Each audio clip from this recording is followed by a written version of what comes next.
Happy Monday. Everybody's happy to be alive, right? Everybody's excited because it's Monday and we have a whole new week, right? I don't hear the roar of the crowds. You know the old saying, kill them with kindness, when somebody's really treating you bad, you just be really, really nice and it just kills them. Well, we can do that to Monday. You can be happy, you can be positive, you can be upbeat, and you can kill it with kindness.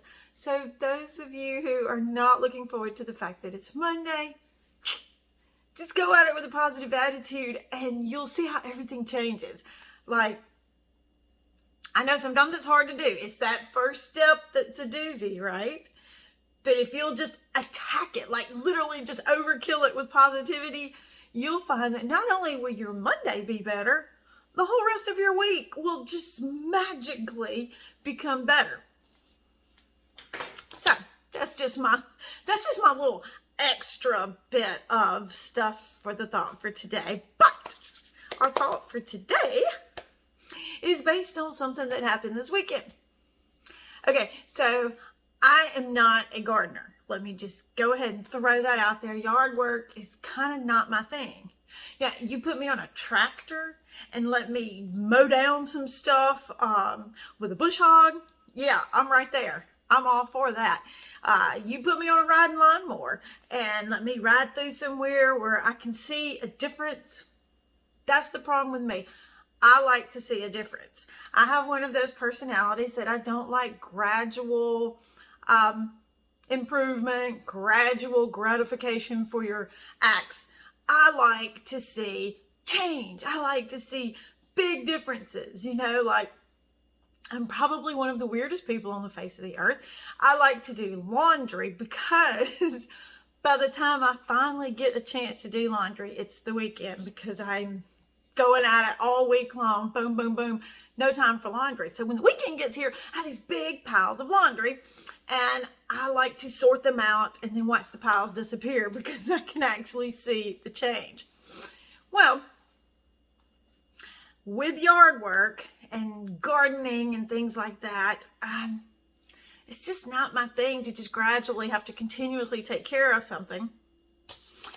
But this past weekend, I took on a rather large project, and the process of the project was weeding these areas that I wanted to build a flower bed.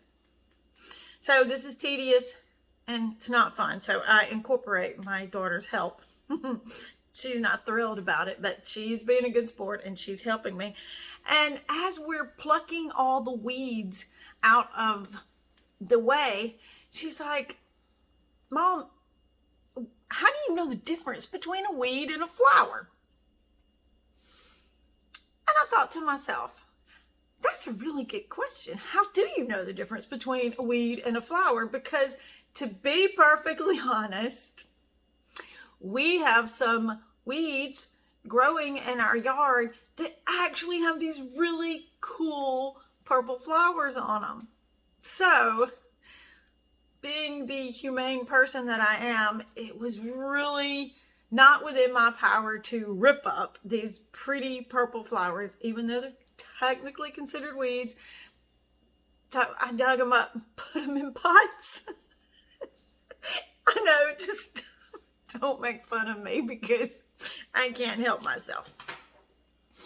But because the question was asked, we thought we would just Google what the difference is between a weed and a flower, and here's what we found out. A weed is a plant that makes a gardener unhappy. Weeds are the wrong plant in the wrong place. Weeds often take over and choke out the flower. Weeds grow naturally. So basically the definition was not a definition, except for it gave us the characteristics of a weed, which then reminded me of Matthew 3:10, where it says, the axe is already at the root of the trees, and every tree that does not produce good fruit will be cut down and thrown into the fire. It made me think of weeds. A weed is something that's not producing good fruit. So then I went on to read Matthew 7:17. Likewise, every good tree bears good fruit, but a bad tree bears bad fruit. A good tree cannot bear bad fruit, and a bad tree cannot bear good fruit. Every tree that does not bear good fruit is cut down and thrown into the fire. Thus, by their fruit, you will recognize them. Now, this is exactly what is talking about defining weeds. So I was thinking about it as I'm plucking these undesirable plants out of my garden. That's the way God deals with his people. The undesirable plants are picked out. Well, how do we know the difference between the weeds and the flowers? Well, very simply put, the weed, by definition, is a plant that makes a gardener unhappy. So if we are doing things that are making God unhappy, then we're a weed to be plucked out and thrown away. We're a tree to be cut down. It says the axe is already at the root of the trees. And if it does not produce good fruit, it is cut down and thrown into the fire. So I thought about it when we're trying to get these weeds out. You know what? We're not cutting the weeds down. We're not mowing them. When you mow the grass, it trims it back, but it doesn't kill it. It doesn't get it out of the garden. So we're not cutting these weeds down. I'm grabbing them and pulling them up by the root. And ironically, this is before I read this verse, but ironically, I am throwing them over into my fire pit to be burned. Kind of strange how things in my life work out. My life is like this ginormous ball of symbolism. And at any point in time, you can just pick a piece of my life and it's like, oh man, this is so symbolic of something. So I was throwing my weeds into the fire before I read this about the trees that would be cut down and thrown into the fire.